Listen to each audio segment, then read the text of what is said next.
Hello, moi c'est Charlotte, je suis diététicienne et formatrice pour le BTS diététique depuis 2020.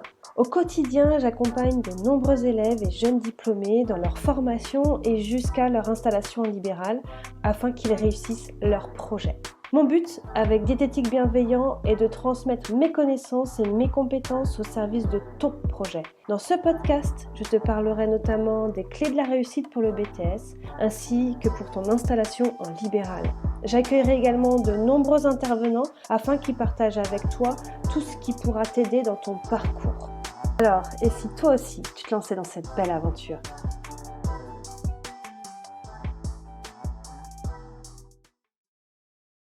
Bonjour à tous, j'espère que vous allez bien. Je suis très heureuse de vous retrouver pour ce 5e épisode. J'espère que ce format de podcast vous plaît. Si c'est le cas, n'hésitez pas à vous abonner, à le partager et à le liker. Aujourd'hui, vous allez plonger avec nous dans le monde fascinant de la diététique comportementale avec mon invité spécial Florian Seffer, qui est diététicien et directeur du centre de formation de diététique comportementale. Dans cet épisode captivant, Florian nous explique comment les habitudes alimentaires sont façonnées notamment par nos comportements, nos émotions et notre environnement social. Mais surtout, comment notre beau métier de diététicien ou diététicienne a un impact durable sur la santé. Alors je vous laisse profiter de cet épisode stimulant, rempli de bienveillance et d'enseignement. Et je vous dis bonne écoute. Hello Charlotte. Salut Florian, merci à toi d'avoir accepté mon invitation. Il y a beaucoup de gens qui veulent t'entendre. Cool, je suis heureux d'être là. Le but là, c'est vraiment que les gens, ils apprennent à te connaître. Il y en a qui te connaissent, d'autres qui te connaissent pas, d'autres qui te connaissent par réputation. Il y en a beaucoup qui savent ce que c'est que la diététique comportementale, d'autres pas du tout. Donc voilà, que tu expliques un peu tout ça, ce que tu proposes toi en termes de formation et comment tu vois aussi la diététique. Ok, excellent. Eh ben avec plaisir. Ce que je vous propose, on va essayer une heure, ça passe vite, on va essayer d'être aussi dans l'interaction autour de cette notion que la diététique comportementale qui permet en fait non pas de remplacer la diététique, mais de l'enrichir. Mais avant de parler de diététique comportementale, si vous le voulez bien, je vais vous inviter très très rapidement à réfléchir à qu'est-ce que c'est que la diététique. J'aimerais bien que vous puissiez m'expliquer là, avec vos mots ce qu'est la diététique d'une manière générale, parce que quand je pose la question à mes étudiants de bachelor ou de BTS ou trucs comme ça, ce qu'ils me répondent m'interpelle, ou du moins me semble pas correspondre tout à fait à la définition que j'en fais. J'ai déjà une première réponse qui est accompagnement. Bon, travailler sur l'alimentation et l'activité physique et les impacts sur les deux sur la santé. Ok? Excellent. Il y a une notion d'accompagnement. Excellent. C'est d'adopter un mode de vie pour une alimentation équilibrée. Ouais. Un moyen de conserver et d'améliorer sa santé. Ouais. Excellent. Excellent. Vos réponses sont vraiment pas mal. C'est adopter un mode de vie pour une alimentation équilibrée. Ouais. Ouais, c'est cool comme réponse. Formation à l'équilibre alimentaire. Ouais.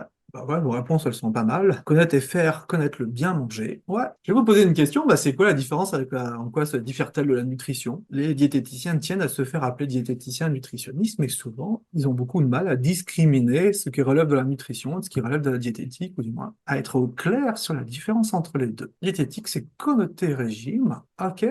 C'est connoté régime. La diététique est reconnue par l'État. Le diététicien est reconnu par l'État, mais tu réponds pas à ma question, là. Tu me fais une entourloupe. La nutrition est plus la science, la diététique est l'accompagnement à l'équilibre adapté à chacun. Excellent. Pour moi, la nutrition relève plutôt de l'alimentation par rapport aux pathologies. Ouais, bof, pas trop d'accord avec toi là-dessus. Est délivrée par un médecin qui peut faire des ordonnances, pas du tout. La nutrition est délivrée par quelqu'un qui connaît connaissance en nutrition, donc potentiellement un diététicien. Ok. Nutrition en lien avec les apports nutritionnels, ouais. Pour moi, Quelqu'un qui a marqué aussi la nutrition, c'est sans le plaisir, juste un impact sur la santé. ouais, ouais, ça, il peut y avoir un peu de ça, c'est un peu plus. Bon, super, super, vos réponses.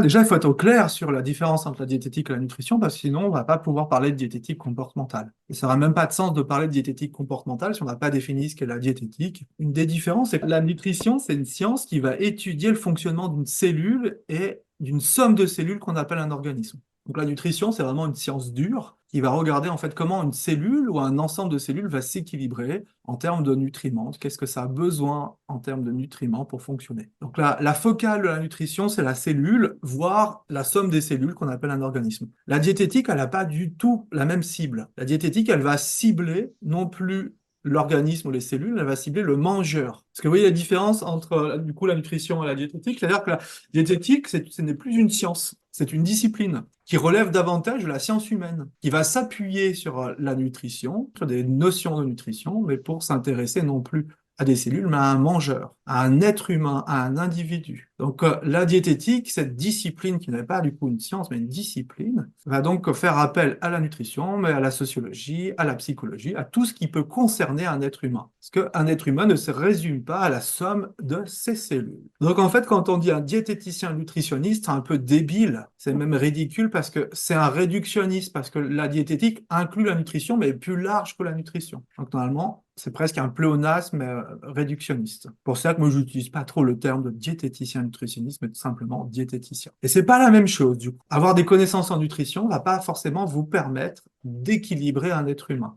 Parce que ce qui va équilibrer un mangeur ne relève pas uniquement du fait nutritionnel. Si vous regardez juste l'équilibre des cellules, vous allez raisonner en termes de magnésium, potassium, macro, micronutriments. Et vous allez oublier que pour être équilibré, un mangeur a aussi d'autres besoins. Donc ça, on en a discuté, c'est pas tout à fait la même chose. Là, c'est une discipline qui vise à harmoniser le vivant par l'acte de se nourrir, c'est de mettre de la vie dans la vie, c'est prendre soin par l'acte de se nourrir. Donc c'est quelque chose qui va agir sur le vivant, c'est-à-dire le mangeur, pour l'harmoniser, hein, la diététique. Donc ça, c'est mes définitions personnelles. Donc il y a une idée d'aller harmoniser le vivant par l'acte de se nourrir. Donc ça a relevé autant du fait nutritionnel, du fait la nutrition, effectivement, la réponse physiologique, que de la réponse aussi hédonique. Vous voyez, et c'est très intéressant ce que quelqu'un a noté, j'ai adoré, c'est de dire, c'est connoté régime, alors que d'un point de vue étymologique, diététique, c'est daiata, c'est un mot grec qui voulait dire façon de vivre, plutôt dans le sens façon de bien vivre.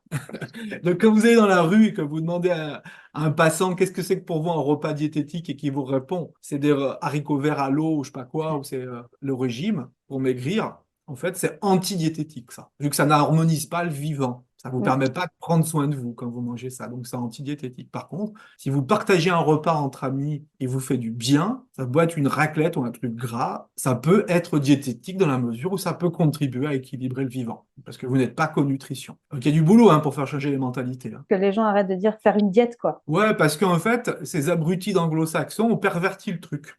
Donc maintenant, ils dénoncent même la diet culture ou je sais pas quoi. Parce que eux, ils ont perverti le truc et ils ont oublié l'étymologie. Et ils ont fait plutôt diet comme un équivalent de restriction. Dans la culture française, on n'a pas fait cet équivalent-là. Donc la diète n'a pas de connotation de régime ou je sais pas quoi. Plutôt d'ailleurs, on parle de la diète crétoise, méditerranéenne, et pas connotée du tout au régime. Mais ça vient en fait des anglo-saxons qui ont fait n'importe quoi, qui ont laissé en fait les mots dérivés. Donc c'est pour ça qu'on arrive à des mots comme anti-diet culture ou je sais pas quoi. Alors que nous, on peut être pro-diet, pro-diète, parce que la diététique, c'est un art de vivre qui vise notamment à harmoniser le vivant, donc qui inclut manger de la raclette et tous ces trucs-là. Alors, on va s'intéresser finalement aux différents axes d'action en diététique comportementale. Diététique comportementale, c'est quelque chose qui est assez récent. La première fois, on a conceptualisé la diététique comportementale avec le professeur Jean Valty, c'était 2008-2009. On a commencé à regarder comment on allait pouvoir utiliser dans le soin diététique des outils qui venaient des thérapies comportementales et cognitives, en se basant un peu sur ce que commençaient à faire les Nord-Américains. Ça, c'était 2008-2009, les débuts en tout cas en France on a appelé la diététique comportementale à l'époque avec Jean Valty. Et donc, la diététique comportementale, en fait, elle va se référer à des théories comportementalistes, behavioristes, notamment à des choses assez simples dans le comportement, dans la thérapie comportementale et cognitive, c'est que chez un être humain, nous allons rencontrer systématiquement trois types d'interactions. Ce que je pense va modifier mes comportements. Ce que je me dis va modifier mes comportements. Je vous donne un exemple. Si vous dites « je suis pas capable de », vous n'allez par exemple pas vous engager dans une activité. À l'opposé, si vous dites « je suis capable de », vous allez davantage vous engager dans une activité. C'est pour ça qu'on sait qu'évaluer ce qu'on appelle le sentiment d'efficacité personnelle est un facteur important du changement comportemental. Et je vous donne un exemple. Si vous vous dites j'ai des kilos en trop, pour perdre mes kilos, je dois me priver de frites et de chocolat, ça va bien modifier aussi vos comportements. Ça va vous mettre dans des comportements, par exemple, dysfonctionnels, du fait de vos représentations. Vos émotions peuvent aussi modifier vos comportements. Ouais, c'est pour ça que vous avez un lien entre vos émotions et vos comportements. Par exemple, vous êtes triste et vous avez observé que quand vous mangez, vous remplissez de chocolat, vous êtes moins triste, ça va orienter vos comportements vers du chocolat. Et vous voyez qu'il y a aussi des liens dans l'autre sens. Vos comportements modifient vos émotions. C'est-à-dire quand vous allez vous balader en forêt, vous étiez peut-être stressé au départ ou anxieux, puis vous pouvez voir qu'après 20 minutes de balade, ça va modifier vos émotions. Et on voit qu'aussi nos émotions modifient nos pensées, hein. C'est-à-dire que si vous êtes anxieux, vous allez avoir des pensées teintées d'anxiété, mais vos pensées sont aussi capables de modifier vos émotions. Ça doit vous arriver des fois de penser à quelque chose de stressant, puis de vous observer des émotions. Donc ça, c'est notre triade, et on va tout le temps s'intéresser, nous, à cette triade, et se dire que globalement, nos axes d'action peuvent être sur cette triade. Je peux modifier les comportements en modifiant les pensées, je peux directement agir sur les comportements, je peux aussi agir sur les émotions et les moduler. Et c'est ça, effectivement, que la nutrition n'est pas capable de faire. Donc la nutrition ne pourra jamais être comportementale, contrairement à la diététique, vu que la nutrition s'intéresse à des cellules, là où la diététique s'intéresse à un mangeur. Donc un mangeur a, par définition, cette triple interaction. Je passe très vite, Pierre se sent stressé par rapport à son poids, donc c'est une émotion, il se dit qu'il devrait contrôler ses calories, ce sont des pensées. Il mange léger le midi, c'est un comportement, et il se retrouve à manger de manière compulsive à 18 heures. C'est une conséquence défavorable de ses comportements. C'est un exemple d'interaction. Sandrine se sent abandonnée, ce sont des ressentis émotionnels, elle se dit qu'elle va se remplir va la calmer, ce sont des pensées qu'on appelle dans notre jargon permissives. Elle mange un litre de crème glacée, la moitié d'un pot de Nutella, ce sont des comportements, hein, en réaction à ses émotions. Elle culpabilise, ce sont de nouveau des émotions, elle se juge négativement, ce sont des pensées. Elle se fait vomir pour moins ressentir cette culpabilité. Ce sont des comportements, ce qui renforce la pensée permissive. Quand je vais mal, je peux me remplir et me faire vomir derrière. Donc ça, c'est un exemple d'interaction entre les pensées, les émotions et les comportements. Donc sur quoi va porter notre travail en diététique comportementale? Ça va pouvoir porter sur quatre grands axes. L'axe des comportements, apprendre de nouveaux comportements plus fonctionnels. Si je connais pas le comportement pour m'adapter, je vais l'apprendre. Si par exemple ce qui m'amène à une compulsion de nourriture, c'est le défaut d'affirmation de soi, je vais par exemple apprendre à m'affirmer. Si par exemple il me montre un comportement qui est apprendre à écouter mon corps, parce que je ne sais pas écouter mon corps, et je ne sais pas en fait quand j'ai faim ou plus faim, je vais apprendre ce comportement d'écoute du corps. Si je ne sais pas structurer le repas, c'est pour ça que je compulse avec la nourriture, je vais apprendre à structurer mes repas. Donc ça va être l'axe des comportements. L'axe, il peut être cognitif, hein, les pensées. Ça peut être observer les pensées avec distance, faire le lien avec les comportements, observer comment nos pensées interagissent sur nos comportements. Est-ce qu'elles interagissent plutôt d'une manière favorable ou est-ce qu'elles interagissent plutôt d'une manière défavorable? Ce qu'on appelle un lien fonctionnel. S'entraîner à ce lien nous permet de prendre du recul par rapport aux pensées. Ça peut être aussi développer des pensées alternatives ou observer les pensées avec des perspectives. Exemple, quand vous vous dites, je suis vraiment nul d'avoir mangé des gâteaux, là, et vous vous dévalorisez négativement et que vous vous dites, foutu pour foutu, autant me goinfrer encore plus ce soir, de regarder cette pensée avec une perspective, ça pourrait ressembler à, est-ce que ça ressemble au genre de conseil que vous pourriez donner à un ami dans la même situation? Ça serait par exemple un exemple de prise de perspective. Notre troisième axe, c'est émotionnel, c'est identifier les émotions dérégulantes, c'est-à-dire qu'est-ce qui vient déréguler le comportement alimentaire, nommer ses émotions, apprendre à les réguler, apprendre à en prendre soin, notamment, je pense à tout le travail autour de la compassion pour soi quand on a des émotions. Donc, c'est tout le travail de régulation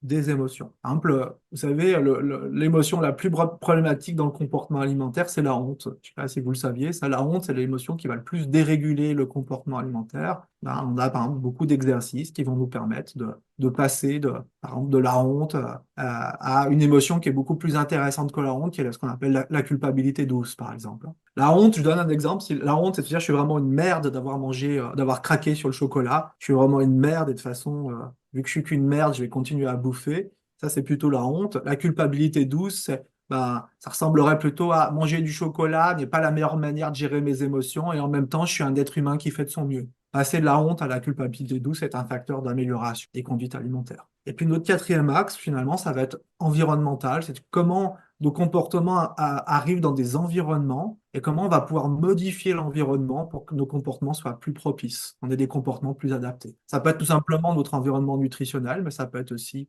notre environnement relationnel. J'ai une question, Florian. Est-ce que tu penses qu'il y a des émotions négatives ou positives ou qu'elles sont toutes positives et fonctionnelles finalement? Non, elles sont pas toutes fonctionnelles, les émotions.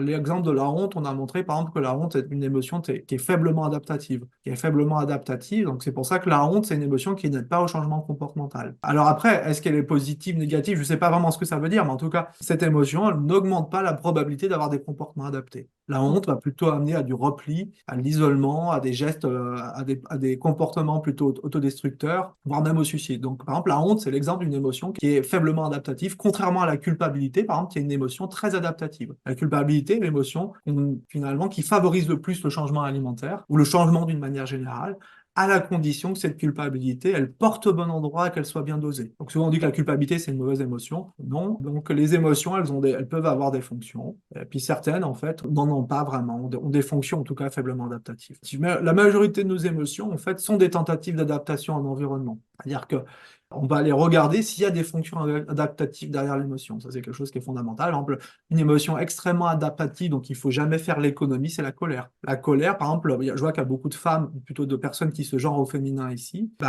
Chez les personnes qui se genrent au féminin, habituellement, on apprend très tôt dans la vie que la colère, c'est pas une belle émotion. Donc, on préfère la tristesse à la colère. Or, la colère, quand on l'utilise pas, on a peu de probabilité de réguler ces comportements. On sait par exemple que les femmes utilisent moins la colère que les hommes, ont plus de dérégulation sur la colère, alors que les hommes utilisent moins la tristesse, parce que socialement, on autorise les filles à être tristes, on autorise les garçons à être en colère. Donc quand les hommes se sentent tristes, ils ont plutôt tendance à essayer d'éviter leur tristesse, et quand les femmes se sentent en colère, elles ont plutôt tendance à éviter leur colère. C'est ce qu'on observe avec des dérégulations. Donc là, on va plutôt les aider à remettre en circulation les émotions, à les utiliser d'une manière plus adaptative. Donc la colère, c'est un espèce de truc qui consiste aussi à taper le poing sur la table et à dire merde, ou ça, c'est pas possible. Les femmes sont moins douées que les hommes pour ça. Mais les hommes sont moins doués avec la tristesse, donc il faut leur apprendre à gérer la tristesse, à utiliser la tristesse. Donc le changement environnemental, voilà, ça, c'est nos quatre grands axes de travail. Quand on va nous regarder en fait comment on peut modifier les comportements, mais aussi agir sur les pensées. Je donne un exemple de pensées sur lesquelles il faut agir. Ça peut être les pensées d'hypercontrôle. Peut-être que vous l'avez vu quand les gens sont dans l'hypercontrôle avec des pensées. Moi, je ne peux pas m'autoriser à manger ça, sinon je grossis. Bah, ces pensées-là les amènent plutôt à des comportements de restriction qui les amènent plutôt à des dérégulations. Et ça peut être aussi les pensées qui sont en lien avec les compétences. Je suis pas capable de réussir, je suis pas capable de. Ça, c'est des exemples. On va pouvoir aussi, une autre manière de penser la diététique comportementale, c'est de se dire, on va mener des entretiens, on va pouvoir s'intéresser à quatre grandes dimensions qui sont également en interaction, qui reprend finalement la triade des TCC, hein. Simplement, c'est abordé d'une autre manière. Et moi, j'aime bien me dire que finalement, dans un entretien, on a quatre niveaux d'évaluation qui vont nous permettre en fait de se poser la question, qu'est-ce que le patient connaît, qu'est-ce qu'il pense, quelles sont ses croyances, quelles sont ses représentations. Typiquement, là, qu'est-ce que c'est que votre représentation du diététicien? Je pose la question régulièrement, c'est quoi pour vous un diététicien? Par exemple, dans l'anorexie mentale, il y a une patiente qui m'a dit la semaine dernière, vous servez à me faire grossir. Je suis désolé, tu n'as rien pigé à mon métier, tu n'as rien compris à quoi je sers. Et ça, c'est hyper important qu'on en discute parce que si tu vois que moi, je suis là pour te faire grossir, l'interaction qu'on va avoir, elle va être dysfonctionnelle. Donc là, il faut que je corrige en fait ces représentations de mon métier. Et ça peut être, je vous donne un autre exemple, c'est les représentations de la maladie. La majorité des patients en situation d'obésité n'ont rien compris à leur maladie. Parce que quand vous leur posez la question, qu'est-ce qui fait que vous êtes en situation d'obésité? Ils vous répondent des conneries comme le manque de volonté ou la gourmandise. Or, l'obésité est une maladie et n'est pas un choix. Donc, ils vont vous répondre par des choses, c'est de ma faute. Je suis en situation d'obésité parce que je manque de volonté, ou je suis pas capable de tenir un régime, ou parce que je suis gourmand. Et vous voyez, tant qu'ils ont ces représentations erronées, leur comportement dans le soin va être inadapté. Donc, on va devoir évaluer ça et corriger ça. Et d'ailleurs, la majorité des personnes en situation d'obésité, quand vous leur dites c'est quoi le soin de l'obésité, ils vont penser que c'est plutôt modifier leur habitude alimentaire. Or, modifier les habitudes alimentaires des personnes en situation d'obésité, ça ne réduit pas leur obésité.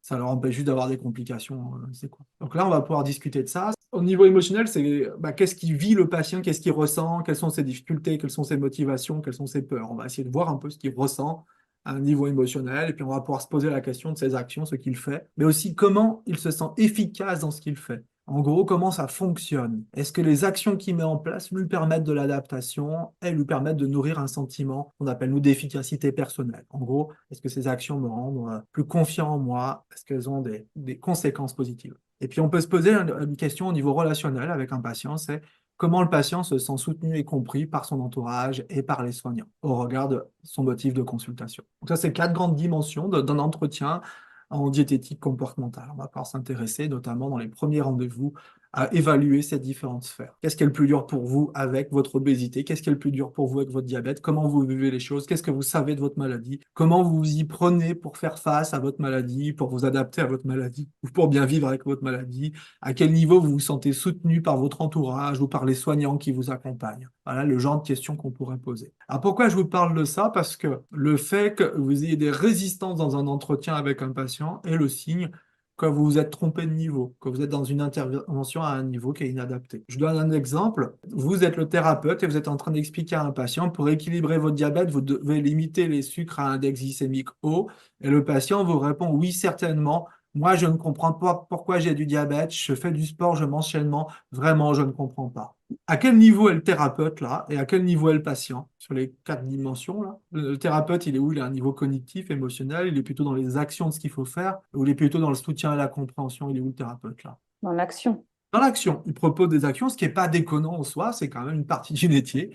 Et le patient, il est où lui? Dans l'émotionnel. Dans l'émotion. Là, vous pouvez pas rester, vous pouvez pas ne pas vous ajuster. Pour vous ajuster, donc là, c'est rejoindre le patient dans l'émotion. Donc hein, voilà, le thérapeute est dans l'action, le patient est dans l'émotion. Et là, on voit que ça marche pas la relation. Et c'est au thérapeute de s'ajuster pour aller dans l'émotion. Exemple d'intervention, le thérapeute de changer de niveau, de le rejoindre à un niveau émotionnel. Comment avez-vous vécu l'annonce du diagnostic, Pierre? Et aujourd'hui, comment vivez-vous le fait d'être diabétique? Donc là, on va le rejoindre à un niveau émotionnel, mais on pourra aussi aller au niveau soutien et compréhension, dire j'entends que c'est pas facile, vous le vivez de manière injuste, cette maladie. Voilà, on pourrait aussi le rejoindre à ce niveau-là. Non, ça fonctionne pas. Je donne un autre exemple. Je n'arrive pas à cuisiner équilibré le soir, je suis épuisé. Et la patiente se plaint d'être épuisée. Et avez-vous pensé au surgelé? C'est pratique. Voilà la réponse du thérapeute. Le thérapeute, il est où là? Avez-vous pensé au surgelé? C'est pratique. À quel niveau est le thérapeute? Dans l'action? Ouais, le thérapeute, il est sur l'action. Et est-ce que est-ce que la plainte de la patiente était orientée vers une demande de conseil? Non, pas du tout. Non. Non, elle n'a pas demandé de conseil. Elle se plaint. Et généralement, une des fonctions de la plainte, c'est quoi? Qu'est-ce qui fait qu'on se plaint dans la vie? On a besoin de soutien. Voilà. Donc, c'est ça, hein. La plainte, ça sert à avoir du soutien. Quand on se plaint, on se dit, quand vous allez boire un verre avec une copine et que vous dites, mon mec, il est chiant en ce moment, il me gave, vous attendez pas des conseils. Vous attendez qu'elle vous dise, ouais, t'as raison, les mecs, c'est chiant. Vous voyez, c'est ça dont vous avez besoin. Ou viens, on va boire un verre pour en discuter. Donc là, la patiente, elle est dans un besoin de soutien, de compréhension. La diète ici, elle est dans l'action, ça marche pas dans la relation. C'est pas très grave que ça marche pas. C'est au thérapeute de s'ajuster, c'est jamais au patient. Donc nous, on va changer de niveau et on va aller au niveau du soutien. Pas simple, je l'entends. Sur le papier, ça a l'air simple, mais dans la vraie vie, avec la fatigue et toute cette charge mentale, ce n'est pas simple d'équilibrer son assiette. Là, on vient soutenir. Et éventuellement, poser la question, auriez-vous besoin de conseils pour que ça soit plus simple? Si la patiente vous dit oui, à ce moment-là, vous pouvez aller à un niveau action. Donc, d'ailleurs, c'est hyper important ça à retenir, c'est quand vous avez de la plainte dans une relation. Une des fonctions de la plainte, ce n'est pas d'obtenir un conseil.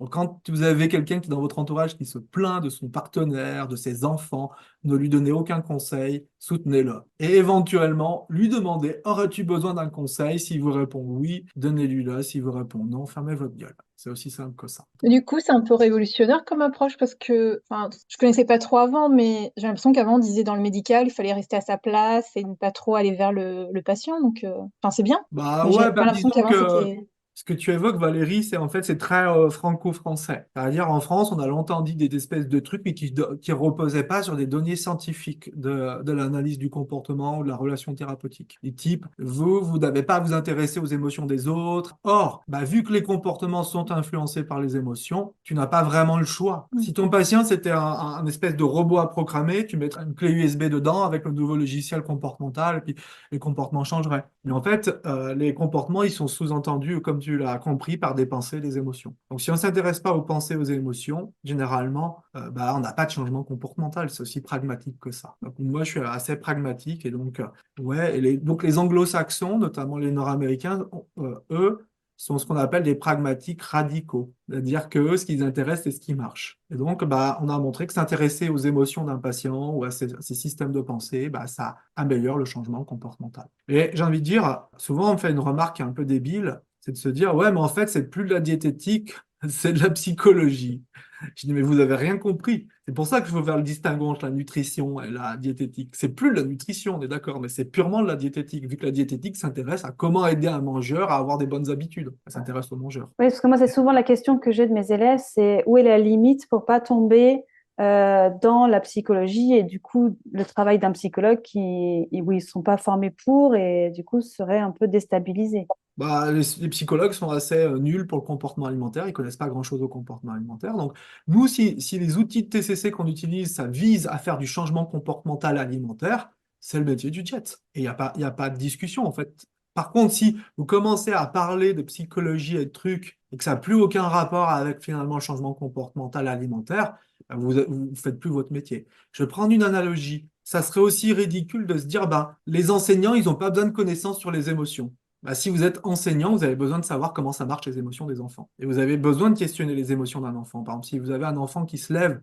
et qui met le bazar en classe, c'est peut-être il a des émotions et peut-être qu'on peut les aider à les réguler.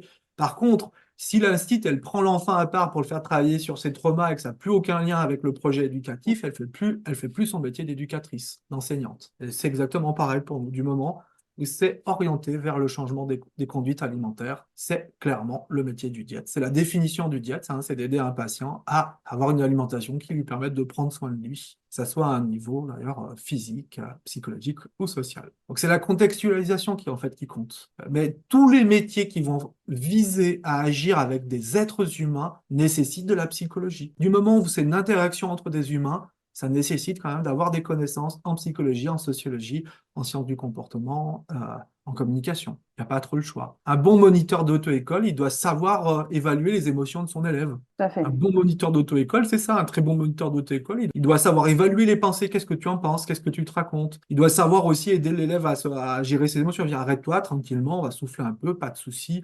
Ça arrive, on en discute. Et il doit aussi faire preuve de pédagogie. Et on ne va pas pour autant dire, ouais, mais il est en train d'usurper le métier de psychologue. Il aide juste à faire son métier de moniteur d'auto-école. Alexia qui dit on devrait avoir connaissance de cette définition avant de s'engager dans ce métier, ça ferait du tri. Ouais, ouais, clairement, clairement. C'est intéressant aussi de se dire, tiens, je passe un petit peu sur un autre point que j'ai pas abordé, mais de se dire, ben, la diététique, c'est quand même une discipline hein, qui va viser à agir sur l'alimentation. Elle vise à quelque chose qui est fondamental, c'est améliorer la santé. Ça, c'est super important à comprendre parce que vous savez, c'est encore la mode de ce que j'appelle la maigrissologie. La maigrissologie, vous savez, c'est ce truc des régimes, de la perte de poids et toutes ces conneries. Il faut pas oublier que la santé, elle a trois dimensions. Ces trois dimensions, elles sont super importantes. Vous les connaissez, les trois dimensions de la santé? Qu'est-ce que c'est que la santé? C'est l'OMS qui nous apprend ça, qui reprend ces éléments-là. La santé, c'est la santé physique, psychologique et sociale. Et Ils n'ont pas mis aussi absence de maladie? Non, je sais pas si c'est ce n'est indiqué. pas uniquement l'absence de maladie. Voilà, c'est ça la définition de l'OMS.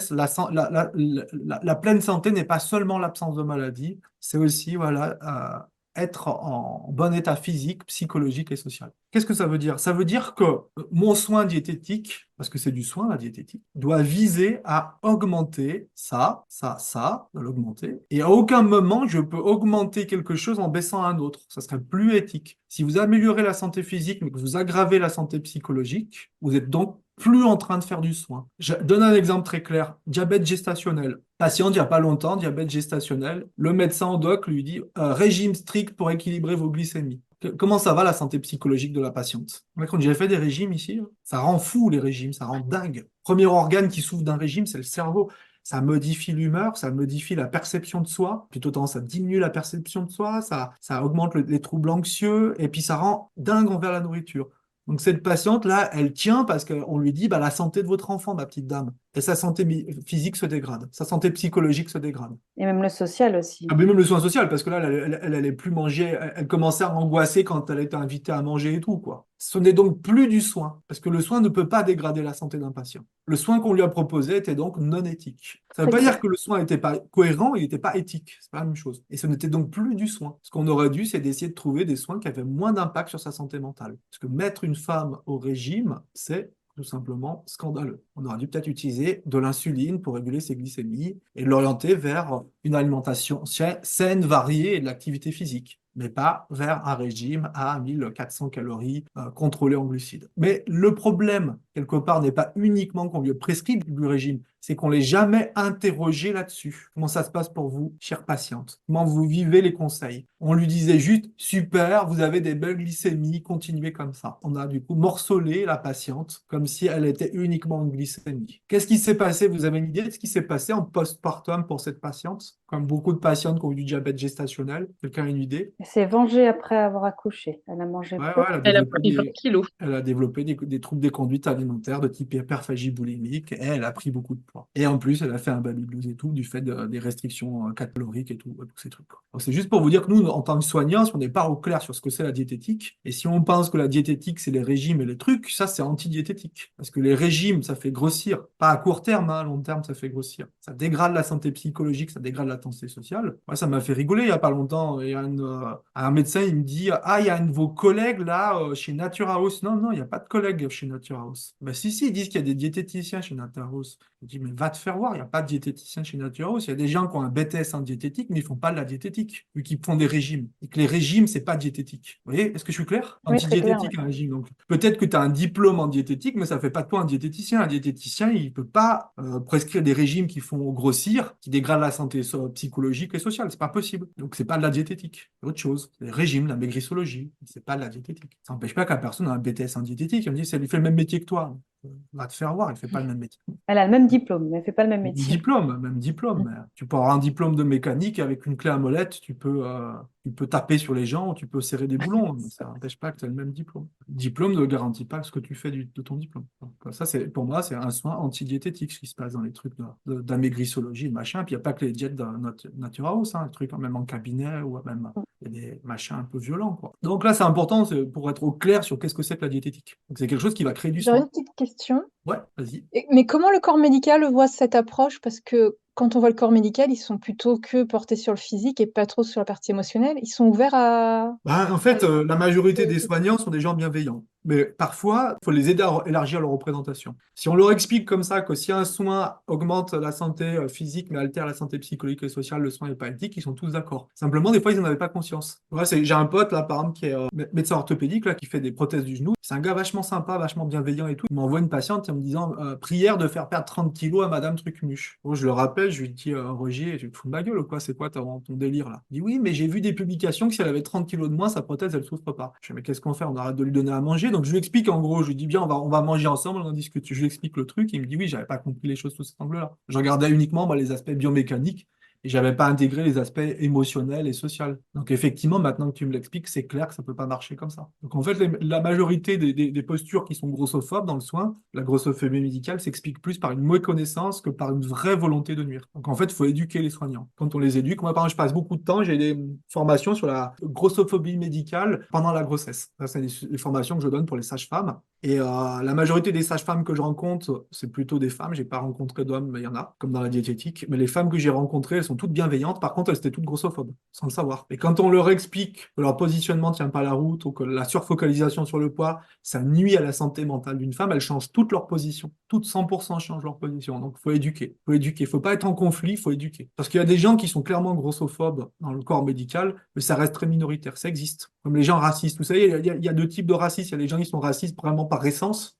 Ils vont vous dire, moi, j'aime pas les Noirs, je déteste les Noirs, je déteste les Arabes, ils mériteraient tous de mourir. Et puis, il y a des gens qui le sont un peu par ignorance. Donc, je pense qu'il faut éduquer. Je suis plutôt partisan d'éduquer les gens plutôt que par des approches confrontantes. Alors, je voulais d'ailleurs vous faire un petit truc, justement, vu que on peut très vite basculer dans des soins grossophobes, hein, dans la diététique et faire quelque chose qu'anti-diététique avec les régimes et tout. Il faut comprendre comment ça marche, comme je viens de l'expliquer. Il faut comprendre comment ça marche, notamment les problématiques de poids. Parce que la majorité des patients aides-soignants ne comprennent pas comment marchent les problèmes de poids. Et c'est de là que vient la grossophobie médicale. La grossophobie médicale, ce n'est pas une stigmatisation des gens en situation d'obésité pour le plaisir de les stigmatiser, c'est une mauvaise compréhension de la maladie. Quand on explique comment ça marche, le soin ne peut plus être grossophobe. Donc c'est ce que j'explique en ce moment. Je gère le centre de formation diététique et comportement où on forme principalement des diététiciens autour des approches comportementales, de la psychologie du comportement appliquée à la nutrition. Donc c'est ça mon job, c'est de gérer le centre de formation. On a pas mal de formateurs qui bossent pour nous, des formations sur les TCA, sur la thérapie comportementale et cognitive, sur l'acte, sur la pleine conscience. Et j'étais à Tahiti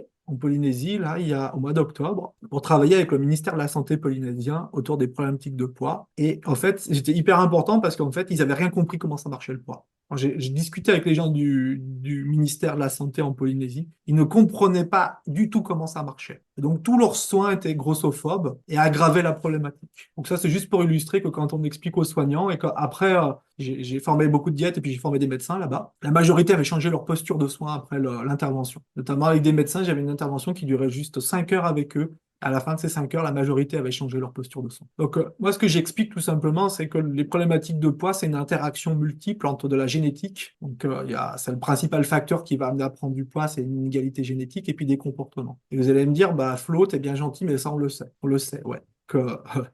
Que ces comportements, ils sont influencés par l'environnement. Le fait d'être dans un environnement plutôt d'abondance nutritionnelle va augmenter, va agir sur les comportements, notamment de suralimentation. Vous allez me dire quoi de nouveau? Bah, rien de nouveau pour l'instant. Rien de nouveau. Globalement, quand on est dans un environnement qui est abondant, on va avoir des comportements qui vont nous orienter vers le trop. On n'avait pas d'obésité à Tahiti quand il n'y avait pas un environnement, quand il n'y avait pas de supermarché, par exemple. Vous voyez. Quand les gens faisaient leur jardin, il n'y avait pas d'obésité. Et vous allez me dire, quoi de nouveau là-dedans? Ben, cette équation est toujours juste, mais il nous manque l'élément le plus important pour comprendre les mécanismes d'obésité. Sans cet élément-là, on ne peut pas comprendre ce qui se passe dans les dérégulations du comportement alimentaire. Et cet élément-là, si vous l'ajoutez, tout devient évident et devient clair. Et ça vous change La totalement. psychologie, Ouais, notamment quoi dans la psychologie? les émotions, Ouais, notamment quel type d'émotion? la honte, je sais pas. Ouais, parfait, Marjolaine, excellente réponse. Ce qui nous manque, en fait, c'est ça, c'est le sentiment d'insécurité. Et quand vous ajoutez le sentiment d'insécurité dans l'équation, tout devient très clair. Je vous donne un exemple, vous allez le faire dans votre tête. Imaginez, vous allez faire votre prochain check-up chez votre médecin, ok? Vous allez faire votre petit check-up chez le médecin, votre visite de routine, et votre médecin vous dit, oh là là, attention, vous avez pris du poids depuis la dernière fois que je vous ai vu, il faut faire quelque chose. Est-ce que vous voyez un peu cette situation? Comment vous allez vous sentir émotionnellement? En sécurité ou en insécurité émotionnelle? En insécurité. En insécurité. Quelle est la probabilité que vous ayez un comportement alimentaire basé sur le trop? Dit autrement, que vous ayez une compulsion de nourriture dans les 72 heures qui suivent. Est-ce qu'elle diminue cette probabilité ou est-ce qu'elle augmente? Elle augmente? Elle augmente. Donc là, j'ai un sentiment d'insécurité par une remarque grossophobe d'un médecin, ça augmente mes comportements de trop. Autre exemple, là maintenant, vous commencez à regarder votre poids sur la bascule, sur la balance, et vous voyez que vous avez pris 5 kilos. Normalement, de nouveau, vous êtes en insécurité. Donc, soit vous allez avoir des comportements de trop, soit vous allez avoir des comportements de trop de contrôle. Vous allez commencer à essayer de contrôler votre nourriture.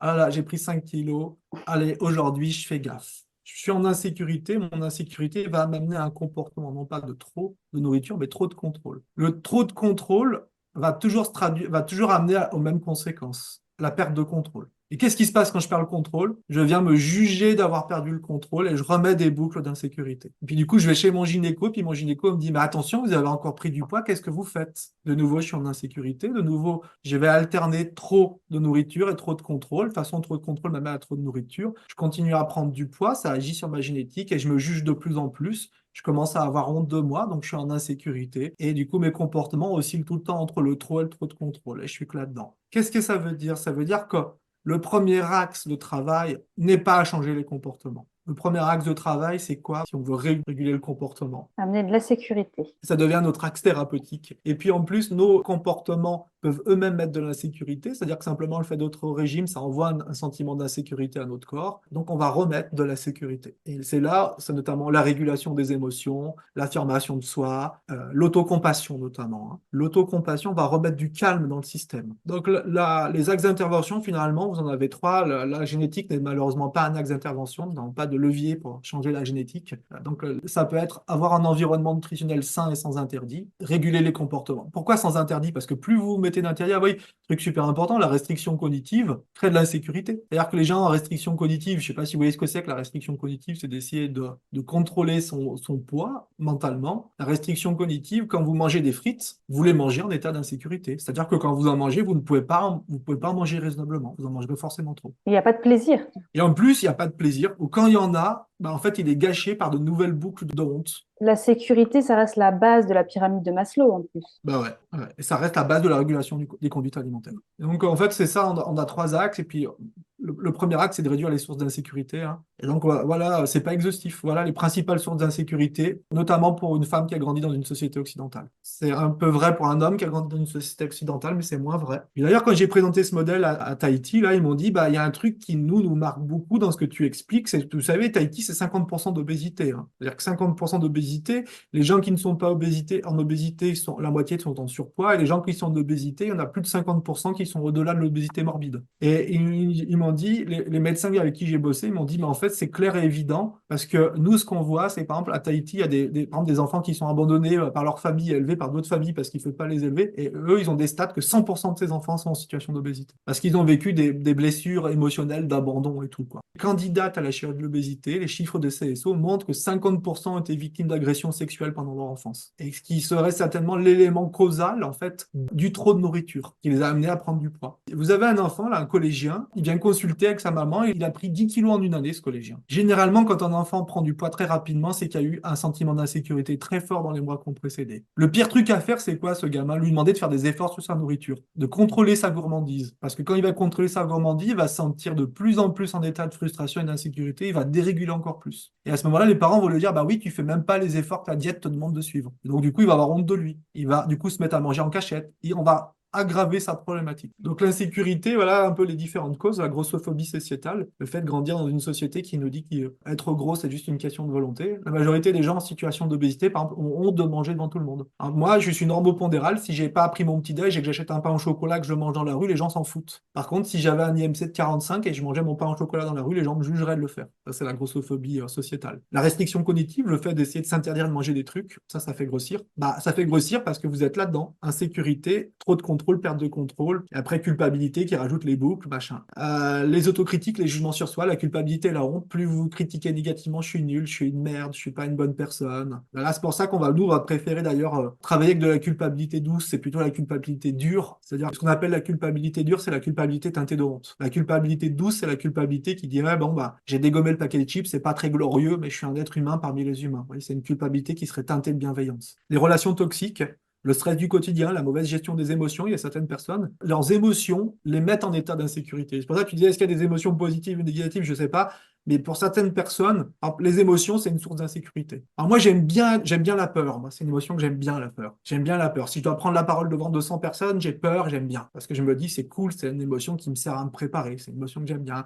J'aime bien la culpabilité, j'aime bien la colère. Ces émotions, je les aime beaucoup. Donc, quand elles se présentent à moi, elles ne m'insécurisent pas. La colère, la peur, la culpabilité, ça ne m'insécurise pas du tout. Au contraire, c'est que c'est cool pour moi. Parce que ça veut dire que je suis un être humain. Vous savez, par exemple, si j'ai peur, ça veut dire que je sors de ma zone de confort et que je suis en train de progresser. Donc, ça m'insécurise pas la peur. Moi, je le vois plutôt comme un marqueur de progrès. Et pour certaines personnes, la peur ou ou la honte et tout, je sais pas quoi, ça va les amener à tellement d'insécurité qu'elles vont essayer d'utiliser le trop de nourriture pour essayer de moins ressentir. Donc là, ça serait aussi des pistes de travail, de les aider à mettre davantage de sécurité autour des émotions. On voit aussi la pertinence du binôme diète et psychologue, les traumatismes du passé, les conflits relationnels. Si vous avez grandi dans une famille où ça se dispute plutôt de manière violente à table, vous avez plus de risques d'avoir des troubles boulimiques, par exemple, dans une famille qui est plutôt calme. Donc, l'idée, c'est à partir de ce modèle-là, de se dire, bah voilà, on est dans un nouveau soin diététique qui vise pas uniquement à dire aux gens ayez les bons comportements, mais soignez aussi, travaillez aussi sur votre niveau de sécurité. Et donc, la sécurité, elle est très liée à la gestion des émotions, finalement, et aussi à des comportements. C'est-à-dire que pour être en sécurité, il faut savoir aussi avoir des comportements adaptés. Par exemple, si vous êtes harcelé au travail et que vous n'avez pas des comportements d'affirmation de soi, vous n'allez pas être en sécurité. Si vous êtes harcelé au travail et vous dites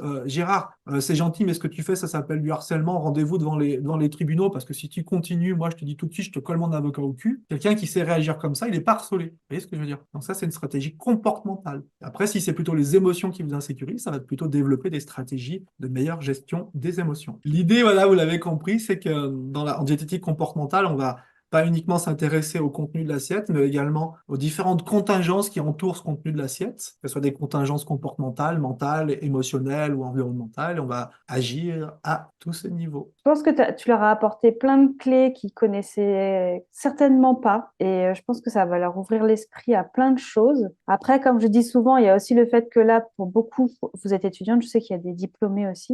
Donc, dites-vous que déjà, il faut passer votre BTS. Donc, il y a des choses que Florian a peut-être dit ce soir que forcément, vous n'allez pas appliquer pour passer vos épreuves parce que vous allez devoir faire des rations, des répartitions, voilà, calculer des poids idéaux, des choses comme ça.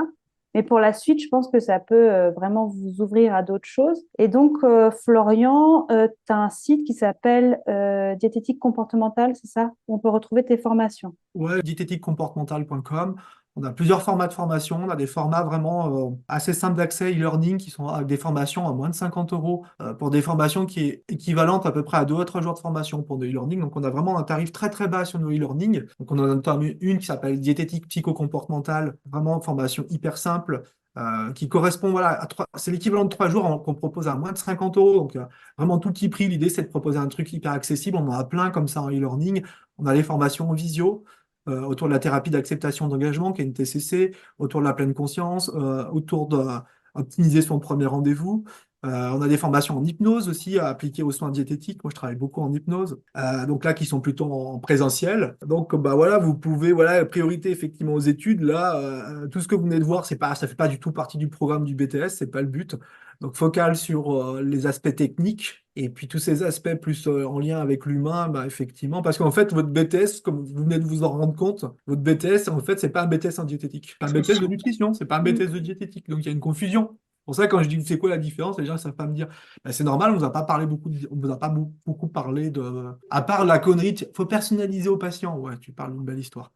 Donc, globalement, vous avez fait plus un BTS de nutrition. Donc là, vous êtes focalisé. C'est vachement intéressant. J'adore la nutrition. Moi, je suis un fan de nutrition. Ça me passionne, la nutrition. Mais c'est pas la même chose. Focal et la cellule. Après, c'est vrai que maintenant, dans les stages thérapeutiques, je vois de plus en plus d'élèves qui ont quand même des diètes avec elles qui sont formées au gros ou à plein de formations autres, comportement diététique comportementale avec toi ou ce genre de choses. Et du coup, ça leur amène autre chose déjà en thérapeutique. Donc ça, c'est vachement intéressant. Ouais, ouais, les choses changent, hein. On voit que, par exemple, nous, chaque année, on forme près d'un millier de diététiciens. Donc, les choses changent. Il y a aussi des DU qui existent. Il y a plein de choses. Et les choses sont en train de changer dans le soin diététique. Il ne faut pas oublier que la diététique comportementale, c'est 2008-2009. Hein. C'est à ce moment-là qu'on a commencé à la penser. Et pensez à moi qui ai fait mes études de diététique en 99. Je peux vous dire que on ne parlait pas d'émotions, de trucs, de machin, de ce que pense le patient et ce qu'il ressent. Hein. On était hors sujet quand on faisait ça et c'était pas très bien vu. Aujourd'hui, c'est possible. Donc, ça, c'est important de Moi, ce que je pouvoir. peux vous recommander aussi pour débuter, c'est ce que j'ai fait, en tout cas en plus sur ton site. Moi, j'ai fait les TCA, la petite formation TCA, qui était en e-learning, qui était vachement intéressante. D'ailleurs, c'est hyper complet. Hein. Franchement, pour ce prix-là, je ne sais plus combien j'avais payé, mais c'est pas cher et franchement, c'est hyper complet. Et les cas cliniques. Moi, je trouve que les cas cliniques de chaque mois, c'est hyper enrichissant. Ouais, ouais, tous les mois, ouais, il y a une formation de cas clinique, effectivement. Il y a un petit prix, là, c'est quand vous serez diplômé, c'est de 90 tous les mois. Donc, c'est vraiment pas cher, c'est le prix d'un magazine, quoi. Et vous avez 2 cas cliniques didactisés, c'est-à-dire avec les questions types, voilà, des vrais cas que je filme et tout à chaque fois que je retranscris, et puis un visio-échange qui est possible autour de ça. Je vous conseille aussi la lecture d'un super bouquin en diététique comportementale. C'est vraiment le bouquin de référence, la grosse ref. Je fais la paix avec mon poids, 8 étapes pour se réconcilier avec son corps, son image et son assiette. Et ça, c'est un bouquin. Alors, c'est moi qui l'ai écrit, mais je le trouve vraiment formidable. Vraiment, c'est la grosse ref et tout. Et chaque fois que je le lis, je me dis, waouh, qu'est-ce que c'est bien écrit. Qu'est-ce que c'est didactique, vraiment hyper accessible, hyper formidable. Non, Non, vraiment très bien. Et puis blague tout à le monde le part. recommande, même les patients. Moi, je le recommande à des patients qui apprécient vraiment le livre aussi. Hein. Merci Pas que pour les diètes. ce feedback. Oui, oui, bien sûr, c'est le but à la base. C'est un livre pour les patients. 1 heure, ça passe très très vite. J'espère vous Ouais. avoir mis l'eau à la bouche pour vous intéresser en tout cas à Oui. ces aspects autres que l'aspect technique, qui est vraiment excellent. L'aspect technique, c'est vraiment chouette, j'adore ça aussi. Mais cette articulation des aspects techniques et des aspects relationnels me semble être l'essence de notre métier. Je voulais savoir, est-ce que du coup, dans le BTS, on peut développer ce sujet au niveau optionnel et dans le mémoire ou Oh ça oui, peut être... clairement, ouais, ouais, bien sûr, ouais, ouais, tu peux tout à fait développer ça dans ton stage optionnel. Parce que le but du stage optionnel, moi j'étais longtemps enseignant en BTS diète, donc je connais bien. Le but du stage optionnel, c'est que te préparer à une professionnalisation, donc bien sûr. De toute Mhm. façon, c'est 3 points sur la note de ton mémoire. Tu vois, il y a 10 ans, 15 ans, 20 ans, c'était pas vraiment apprécié de travailler autour de ça. Aujourd'hui, clairement, ça l'est. Donc tu peux, puis après, tu peux faire ton mémoire là-dessus et tout. Du moment où c'est bien traité, bien Oui, sûr. souvent, même la pleine conscience alimentaire, il y a de plus en plus d'études personnelles là-dessus. Donc oui, tout à fait. Ouais. Le problème, c'est que souvent, les études, c'est nul, quoi. La manière dont elles sont proposées, c'est assez nul, mais si tu fais un truc cool, ça peut le faire, quoi. C'est ça. Bon, de toute façon, même quand c'est nul, c'est tellement peu de points sur la note du mémoire que c'est pas très grave, même quand c'est nul. Si c'est nul et que ça t'a passionné, c'est déjà ça. En Bah, même c'est temps, la- on vous demande de faire une partie d'études personnelles dans votre mémoire sans vous avoir jamais formé à la recherche médicale et aux bases de la recherche. Donc en fait, c'est un non-sens, quoi. Bonne réussite à tous si vous êtes en train de passer le BTS. Félicitations à ceux qui viennent de l'obtenir. Merci beaucoup. Merci à tout le monde. Merci Florian. Tout Et le à monde. très bientôt. Au revoir. J'espère que cet épisode vous a plu et que vous avez pu apprendre de nombreuses choses. Je tiens à remercier à nouveau toutes les personnes qui ont participé à cette capsule, ainsi que bien sûr Florian Seffer pour son implication dans cet épisode. Vous pouvez retrouver tous les liens de son site internet et de son livre dans la description de cet épisode. Et bien entendu, comme toujours, je tiens à vous remercier grandement pour votre écoute. Et je vous retrouve très bientôt pour un nouvel épisode. Bye!